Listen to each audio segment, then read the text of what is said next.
बिस्मिल्लाहिर्रहमानिर्रहीम, अस्सलामुअलैकुम। This is Momina Sarwar, your art teacher. मैं आपको सिखाऊंगी how to make a kettle and how to colour it. Draw the kettle and colour it. हमने kettle कैसे बनानी है, देखिए हम शेप्स को ऑब्ज़र्व करेंगे कि आया कि ये विड्थ में ज़्यादा है या लेंथ इसकी ज़्यादा है। हम देखेंगे कि ये बहुत कर्वी है, मतलब ये ना स्ट्रेट उस तरह से है और ना ही ये विड्थ में ज़्यादा है। तो हम क्या करेंगे कि क्योंकि ये सर्कल है तो मैं तो यहाँ एक सर्कल ले रही हूँ, हम लोग इसको यूँ कर सकते हैं, लेकिन इसके अलावा हम कर ये सकते हैं, हम एक सर्कल ड्रॉ करेंगे। मैंने आपको पहले भी बताया था कि जिस तरह हमने कर्व या उसके अलावा ओवल्स वगैरह बनाने होते हैं तो हम लोग इस तरह से पहले प्रैक्टिस कर लेते हैं। इसी तरह मैं एक सर्कल ड्रॉ कर रही हूँ, फिर उसमें मैं देखूँगी कि कौन सा मुझे सूट कर रहा है, कौन सा मुझे लग रहा है कि ये शेप में आ रहा है और ये अच्छा लग रहा है, तो मैं उसको फाइनलाइज कर दूँगी और बाकी का सारा इरेज कर दूँगी। ये देखें, अब मैंने इसको थोड़ा सा डार्क कर दिया और बाकी सारे को मैंने इरेज कर दिया।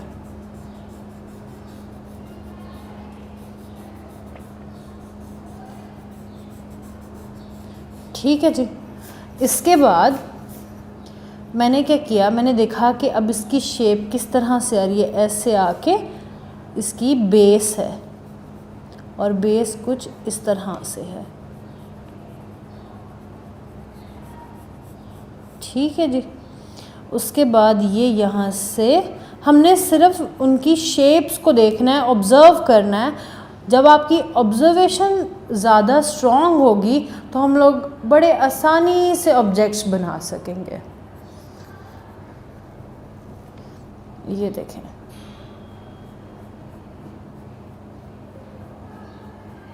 ये देखें कितने आराम से ये बन रही है ना। हम जितना इसको आराम से बनाएंगे और डर डर के बनाएंगे, ये उतनी ज़्यादा ख़राब बनेगी और उस तरह से नई शेप्स ठीक होंगी। जितने हम कॉन्फिडेंस से इस पे काम करेंगे उतना ये ज़्यादा अच्छा होगा।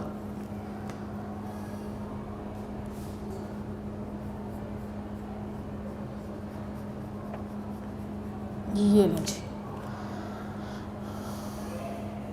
अब हम देखेंगे कि इसके जो अंदर वाली साइड है, मतलब कि एक जो उसका ढक्कन है वो उसके ऊपर पड़ा हुआ है, तो उसका एक 3D बनाने के लिए हम उसको यहाँ से निकालेंगे। ना कि हम लोग इसको यूँ बना देंगे, हम इसका अलग से एक कर्व निकालेंगे। उसका इस तरह से एक ओवल हम लोग निकाल सकते हैं।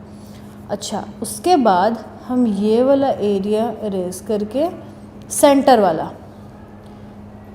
हम इसको टॉप इसकी बना देंगे। ठीक है जी। और इस तरह हम लोग की केटल बन गई। अब जिस तरह पिछले लेक्चर में मैंने आपको कलर करने सिखाए थे उसी तरह हम इसमें भी कलर करेंगे। एज़ यू कैन सी मैंने इसको हाफ़ कलर कर दिया है। इसी तरह जैसे मैंने आपको पिछले लेक्चर में बताया था कि हम लोग डार्कर टू लाइटर जाते हैं, जिस तरह हमने पेंसिल वाला काम भी किया था, उसी तरह अब हम जिस तरह मैंने ये बिल्कुल डार्क वाला पार्ट कर दिया, उसके बाद उसी पेंसिल कलर में उसी टोन का ज़रा सा लाइट पार्ट यूज़ करेंगे और फिर इसी तरह हम इसको इसके साथ मर्ज करते हुए थोड़ा सा एरिया अपना कवर करेंगे।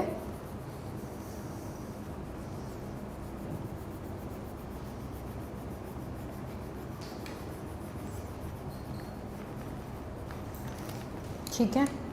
उसके बाद हम इसमें एक और टोन लगा देंगे। हम लोगों ने कभी भी किसी कलर में जब भी हम कोई ऑब्जेक्ट बनाते हैं तो उसमें एक ही कलर करके उसको बोरिंग सा कलर करने की बजाय हम उसको 3D दिखाने के लिए उसमें डार्क्स और लाइट्स ऐड करके, टोन्स बना के, टेंट बना के हम लोग इस तरह से बड़ा अच्छा सा, इंटरेस्टिंग सा, रियलिस्टिक सा बना सकते हैं।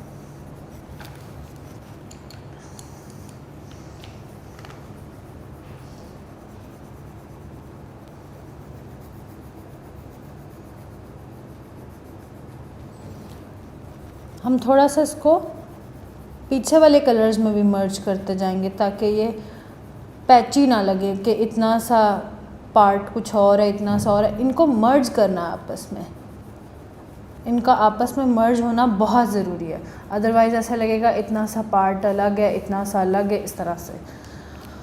और जैसे मैंने लास्ट वीडियो में बताया था कि जब भी हम कोई ऑब्जेक्ट बनाते हैं तो उसको किसी जगह पे बनाना ज़रूरी है। हम थोड़ा सा इस तरह से दिखा देंगे कि जी ये एक जगह पे पड़ा हुआ है जी। तो हमारा कैटल वाला लेक्चर भी हो गया कंप्लीट। और इसी तरह हम लोगों ने आज कैटल बनानी सीखी, शेप्स को ऑब्ज़र्व करके उसमें कलर्स सीखे और किस तरह से हम कलर्स को मर्ज करके बनाते हैं ये सीखा। बेटा जिस तरह से हम लोगों ने कैटल बनाई थी, मतलब कितना रैंडम सा हमने एक सर्कल बनाया था ऐसे, और इसी तरह हम लोगों ने मेलन भी बनाना है। Draw a melon and colour it. हम लोगों ने रैंडम इस तरह से सर्कल ड्रॉ करना है और उसके बाद उसमें से जो आपको लगे कि ये लाइन अच्छी ड्रॉ हो गई है उसको हमने ज़रा सा डार्क कर देना है। ये देखें,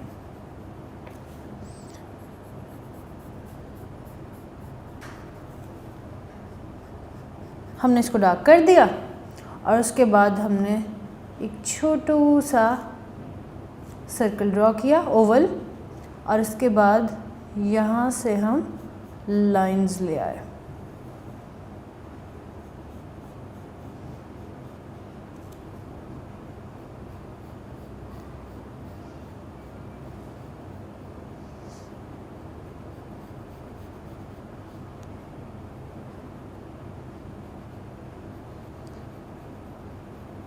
अब इन एक्स्ट्रा लाइंस को हम इरेज कर देंगे और इसमें हम कलर करेंगे।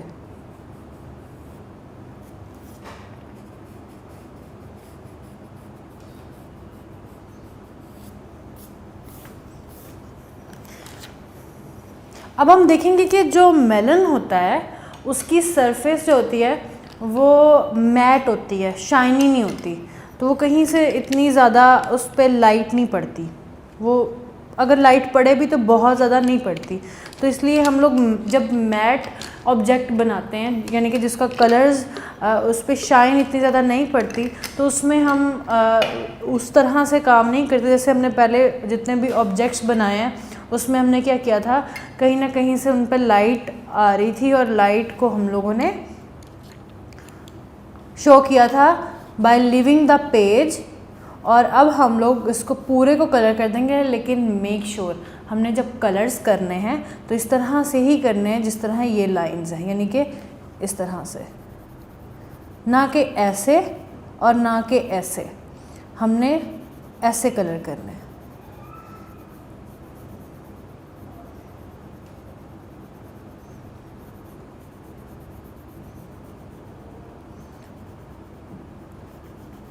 जिस तरह से शेप होती है हमने उस शेप को ही फॉलो करना होता है और उस शेप को फॉलो करते हुए हम उसी तरह कलर भी करते हैं।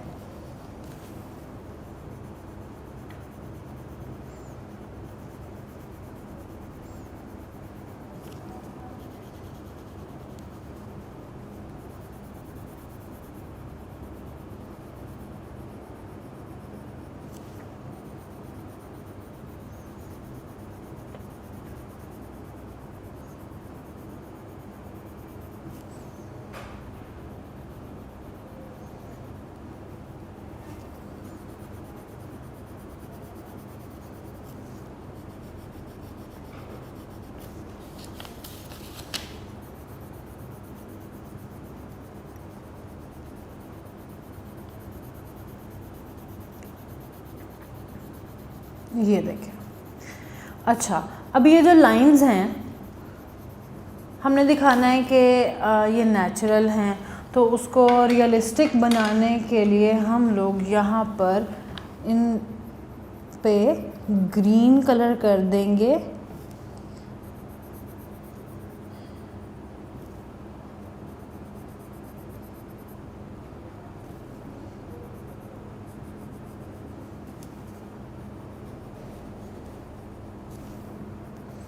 और फिर उसके बाद हम इसको ऐसे ही नहीं छोड़ेंगे, हम लोग इसकी साइड्स को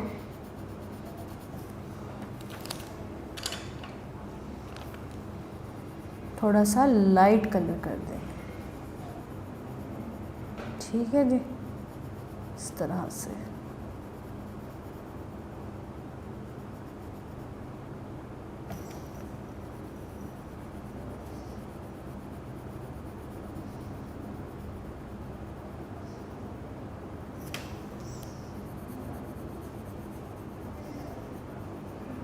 ये देखिए, इस तरह से हमने इसको, देखें सेंटर में डार्क और उससे लाइट, सेंटर में डार्क उससे लाइट, दोनों तरफ पे लाइट और उसके बाद मेन कलर, और इसी तरह हम हर लाइन पे इसी तरह से करेंगे। तो इस तरह से हम लोगों का मेलन हो गया ऑलमोस्ट कंप्लीट। लेकिन अब इसके सेंटर में हम हल्का सा ब्राउन कलर दे देंगे। ठीक है जी, और उसके बाद some final touches।